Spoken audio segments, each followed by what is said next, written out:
Hello दोस्तों, तो आज हम देखने वाले एक ऐसी फिल्म जहां पर पानी की कीमत हमें समझ में आती है। और ये फिल्म सभी को देखनी चाहिए जहां पे पानी की इतनी कमी हो चुकी है कि लोग बूंद बूंद के लिए तरस रहे हैं। अगर आप चैनल पे नए हैं तो प्लीज चैनल को सब्सक्राइब करें। तो चलिए बिना टाइम वेस्ट किए हुए शुरू करते हैं। ये एक ऐसी दुनिया है जहाँ लोग पानी के लिए तरस रहे हैं, डेली का काम भी बिना पानी के कर रहे हैं। कैसे करेंगे ये लोग, जहाँ पर बूंद बूंद पानी के लिए लोग परेशान हो चुके हैं। लेकिन जैसे कि होता है ना, चाहे दुनिया में कितनी भी परेशानी आ जाए लेकिन अमीरों को उससे कोई प्रॉब्लम नहीं होती। यहाँ पर बड़ी बड़ी प्राइवेट कंपनियों ने जमीन के नीचे मशीन लगा दी है पानी निकालने के लिए, क्योंकि अभी भी ऐसी कई जगह हैं जहाँ पर पानी मौजूद है और उस पानी को निकालने के लिए मशीनें लगाई गई। और ये सारा पानी शहरों में सप्लाई किया जाता है जहाँ पर अमीर मौजूद है, लेकिन गरीब लोग बेचारे गांव में रहने पर मजबूर है। उन्हीं गरीब लोगों में से होम्स परिवार भी रहता है। इस परिवार में पिता अर्नेस्ट, माँ कैथरीन और बेटी मैरी और बेटा जोरम शामिल है। बड़ी मुश्किल से परिवार गांव में गुजारा करता है। अर्नेस्ट के पिता की एक बहुत बड़ी जमीन भी थी जिसमें वो खेती करता है, लेकिन पानी की कमी होने के कारण वो खेती नहीं कर पा रहा है। उसने सरकार से भी बात की कि मेरी जमीन अभी भी फर्टाइल है, इसमें पानी मिले तो अभी भी खेती की जा सकती है, लेकिन किसी ने भी उसके बात पर भरोसा नहीं किया। इसीलिए अर्नेस्ट खुद ही ट्राई करता है जमीन खोदकर कि क्या पता उसकी किस्मत अच्छी हो, उसे पानी मिल जाए और वह जमीन को हरा भरा कर देगा और उसके बाद खेती करने के बाद सामान बेचकर अपने परिवार की जरूरतों को भी पूरा करेगा। तो एक दिन की बात है, वहाँ पर दो चोर आ जाते हैं अर्नेस्ट ने जो मशीन बनाई थी पानी निकालने के लिए उसे चुराने के लिए। लेकिन तभी वहाँ पर अर्नेस्ट गन लेकर आ जाता है, तो वो लोग बहाना करने लगते हैं कि हम बड़ी दूर से आए हैं, अगर थोड़ा पानी मिल जाता तो बहुत मेहरबानी हो जाती। पर वो दोनों चोर मौका मिलते ही गन निकालकर अर्नेस्ट को शूट करने के लिए खड़े हो जाते हैं। लेकिन अर्नेस्ट का पाला तो ऐसे चोरों से डेली पड़ता था, इसलिए वो उनके गन चलाने से पहले उन्हें ही मार डालता है। तो देख रहे हैं आप सब, ऐसा हाल हो गया है पानी के लिए कि एक दूसरे की जान लेने पर तुले हुए हैं सभी लोग। अर्नेस्ट अपने मशीन को चेक करने आता है, लेकिन उसे पता चलता है कि यहाँ पर जो थोड़ा बहुत पानी निकलता था अब वो भी बंद हो चुका है, यहाँ पानी खत्म हो चुका है। अब उसे दूसरी जगह गड्ढा खोदकर मशीन लगानी होगी ताकि वहाँ से पानी निकाला जा सके। अर्नेस्ट फिर अपने बेटे के साथ वाटरमैन के पास जाता है। वाटरमैन वो लोग हैं जो वहाँ पर प्राइवेट कंपनियों के लिए काम करते हैं, बड़ी बड़ी मशीनें लगाना ताकि उनसे पानी निकाला जा सके और ये पानी शहर में भेजा जाता है। सारा का सारा पानी सिर्फ शहर में सप्लाई होता है। अर्नेस्ट इनके लिए शराब और खाने पीने की चीजें लाकर डिलीवर करता है। वो सारी चीजें शहर से गधे पर लाद के ले आता है और इन वाटरमैन को दे देता है। उन्हीं वाटरमैन में से मैक्स नाम के एक आदमी से उसकी थोड़ी अच्छी पहचान होती है। अर्नेस्ट मैक्स से कहता है, देखो भाई, तुमने यहाँ बड़ी बड़ी मशीनें लगाने का काम शुरू कर दिया है। यहाँ से थोड़ी दूर पर मेरा खेत है जहाँ पर पहले थोड़ा बहुत पानी आता था, लेकिन अब इन मशीनों के लग जाने के कारण वो पानी भी बंद हो चुका है। क्या तुम इन बड़ी मशीनों की लाइन दूसरी जगह लेकर नहीं जा सकते? तो मैक कहता है कि तुम्हें इसके लिए मेरे बॉस से बात करनी होगी, ये काम हमारा नहीं है। अर्नेस्ट को पता है कि बॉस उसकी सुनने वाला है नहीं, इसलिए वह अपना मुंह लटकाकर अपने बेटे के साथ वापस घर के लिए निकल जाता है। लेकिन जब इंसान का टाइम खराब होता है तो उसके साथ बुरी चीजें होती हैं, और तभी अर्नेस्ट के साथ ऐसा ही हो जाता है। आते समय उसके गधे का पैर एक पत्थर से टकराकर टूट जाता है। बेचारा गधा पहले ही प्यास से परेशान था, लेकिन अब उसके पैरों में जो दर्द हो रहा था वह उससे और भी तड़प रहा था। तो इसीलिए अर्नेस्ट ने उसके दर्द को खत्म करने के लिए मजबूरन उसे वहीं पर मार डालता है। उसके पास कोई दूसरा चारा नहीं था। इसके बाद वह एक पुराने ऑप्शन हाउस में जाता है जहाँ पर पुराने रोबोट्स को ठीक करके बेचा जाता है।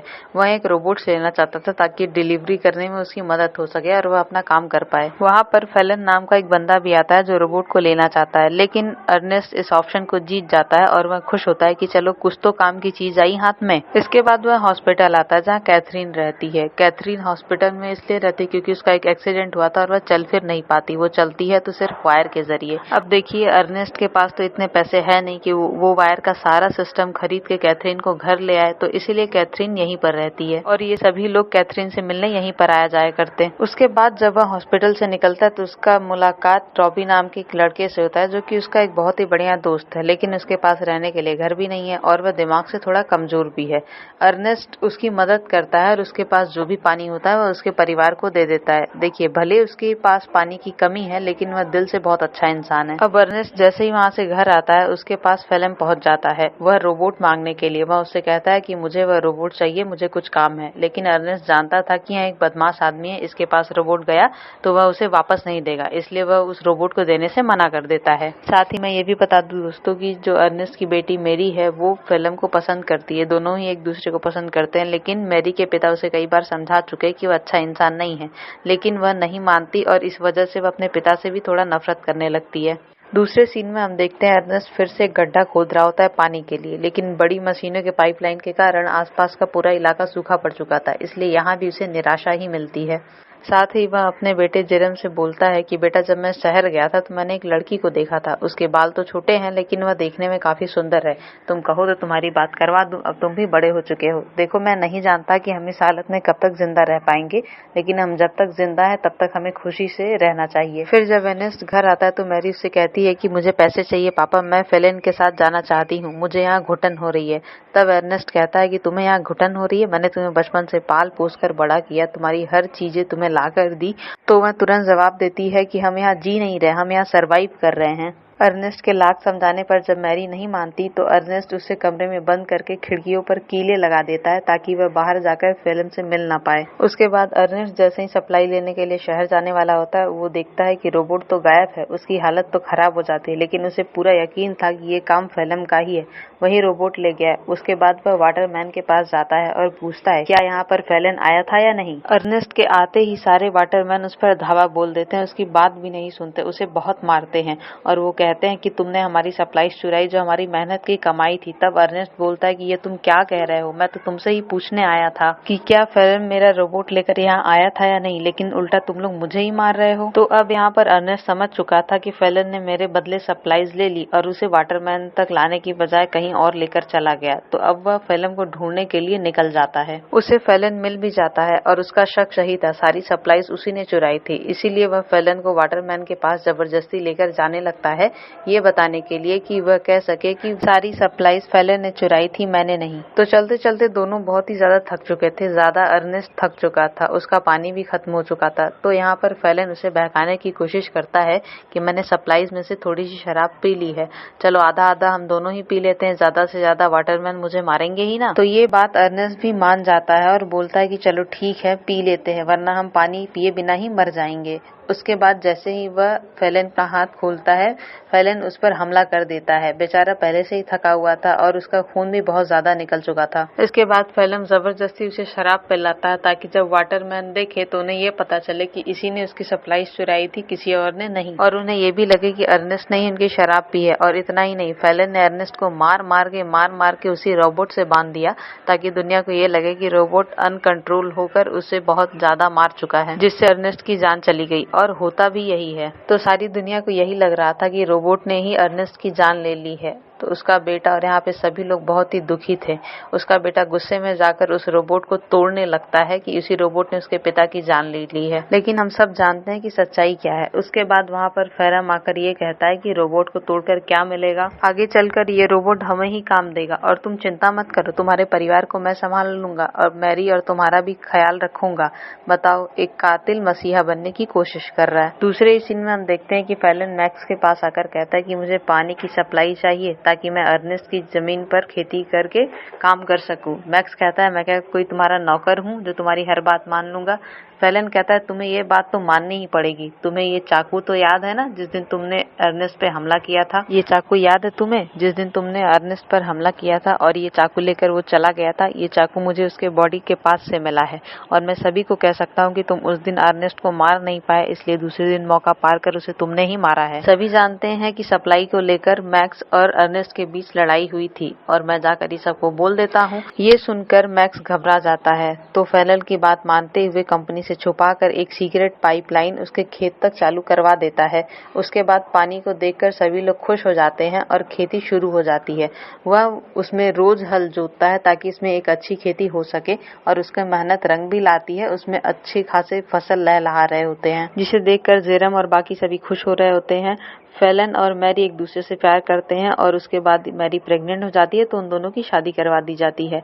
ये दोनों बहुत खुश रहते हैं, लेकिन फेलन को हमेशा ये लगते रहता है कि ये सब अर्नेस्ट का था जो मैंने छीन लिया। आज वो जिंदा होता तो ना मैरी से मेरी शादी होती, ना मेरे पास ये सब कुछ होता। तो धीरे धीरे फेलन ने अर्नेस्ट की सारी चीजों को अपना लिया होता है, लेकिन ये इंसान यहाँ पर भी नहीं रुकेगा। अगले सीन में बैंक के कर्मचारी आते हैं और वो फेलन को एक ऐसी बात बताते हैं जिसे सुनकर उसके पैरों तले जमीन खिसक जाती है। वो बताते हैं कि जिस जमीन पर पर वो खेती कर रहा है वो जमीन अर्नेस्ट ने गिरवी रखी थी, तो इस हिसाब से वो जमीन और वो फसल दोनों ही बैंक की हुई। फैलन कहता है नहीं, ऐसा नहीं हो सकता, ये बात तुम्हें पहले बतानी चाहिए थी जब मैंने इस पर खेती नहीं की थी। तुम पहले बता देते तो मैं दूसरी जमीन देख लेता, लेकिन बैंक वाले नहीं मानते हैं। वो कहते हैं कि अगर एक हफ्ते के अंदर पैसे नहीं मिले तो तुम इस जमीन को भूल जाना। इतना कहने के बाद बैंक कर्मचारी चले जाते हैं।